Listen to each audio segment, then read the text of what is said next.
তোমরা WhatsApp use করছো আর হোয়াটসঅ্যাপে যে মেসেজ করে কত লেটেস্ট স্টাইল এসে গেছে সেগুলো তোমরা জানোই না। তোমরা আজও সেই পুরনো স্টাইলে মেসেজ লিখে চলেছো। আরে এই সমস্ত ট্রিক্সগুলো জানলেই তো তবেই তোমাকে একজন প্রো লেভেলের ইউজার বলবে, তাই না? তাহলে চলো মেসেজ করার সেই প্রো টিপসগুলো একটু দেখিয়ে দিচ্ছি। কিন্তু হ্যাঁ, তার আগে একটা কন্ডিশন আছে। ভিডিওটা যদি ভালো লাগে অবশ্যই একটা লাইক করতে হবে আর আমাদের চ্যানেলটাকে সাবস্ক্রাইব করতে হবে। তোমরা কি লক্ষ্য করে দেখেছো হোয়াটসঅ্যাপে এখন চ্যাটের থিম কালারটাও চেঞ্জ হয়ে গেছে? দেখো, এটা সাধারণত আমাদের ডিফল্ট থিম। এছাড়াও তুমি এরকম করে সোয়াইপ করে যে কোনো একটা কালার এখান থেকে সেট করতে পারবে। শুধু তাই নয়, তোমার দেখো এখানে আরও বেশ কিছু চ্যাটের ব্যাকগ্রাউন্ডের স্যাম্পেলও দেওয়া আছে।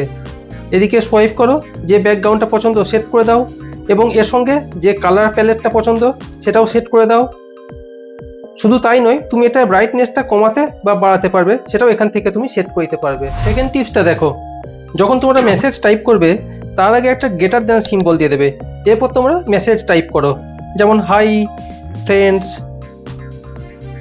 হাউ আর ইউ, এরপর সেন্ড করে দাও। তাহলে দেখো মেসেজটা দেখতে একটা কোডের মতো লাগছে। এছাড়া কপি পেস্টের সময়তেও এই সিস্টেমটা কাজ করে।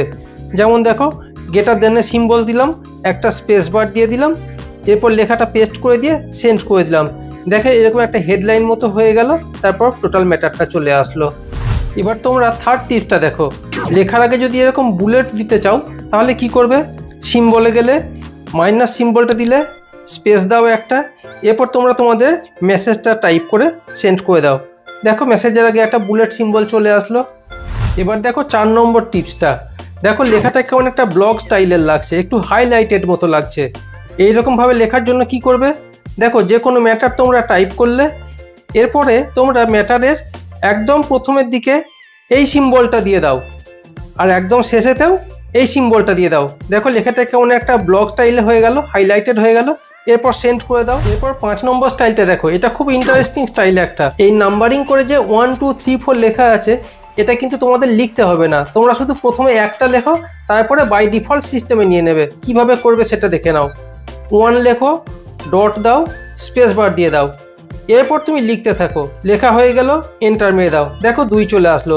আবার লিখে দাও, এখানে লেখা হয়ে গেল, এন্টার মেরে দাও। দেখো অটোমেটিক 3 চলে আসছে।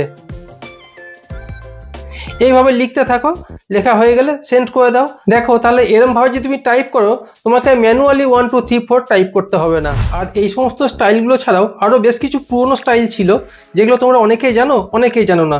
যেমন কোনো লেখাকে বোল্ড করা, ইটালিক করা বা স্ট্রাইক থ্রু করা, সেগুলো কিভাবে করতে হয়। যেমন ধরো কোনো লেখাকে যদি বোল্ড করো তাহলে কিভাবে করবে? দেখো, সিম্বলে যাও, স্টার সিম্বল দিয়ে দাও, এরপর টাইপ করে দাও। লেখা শেষ হয়ে গেল, আবারও স্টার সিম্বলটা দিয়ে দাও। দেখো লেখাটা বোল্ড হয়ে গেল, সেন্ড করে দাও। এরপর এই লেখাটাকে তুমি ইটালিক করতে চাও, কিভাবে করবে? দেখো, আন্ডারস্কোরে সিম্বলটা দিয়ে দাও, এরপর আবার তুমি টাইপ করো।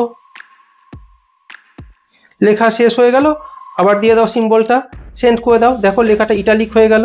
আর লেখাটা যদি এরকম স্ট্রাইক থ্রু করতে চাও তাহলে কি করতে হবে? দেখো, এই সিম্বলটা দিতে হবে তোমাদেরকে।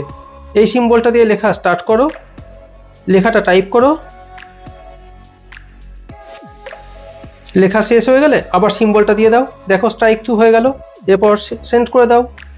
আর এইসব টিপসগুলোর মধ্যে তোমাদের কোনটা বেশি ভালো লাগলো সেটা অবশ্যই কমেন্টস করে জানাবে।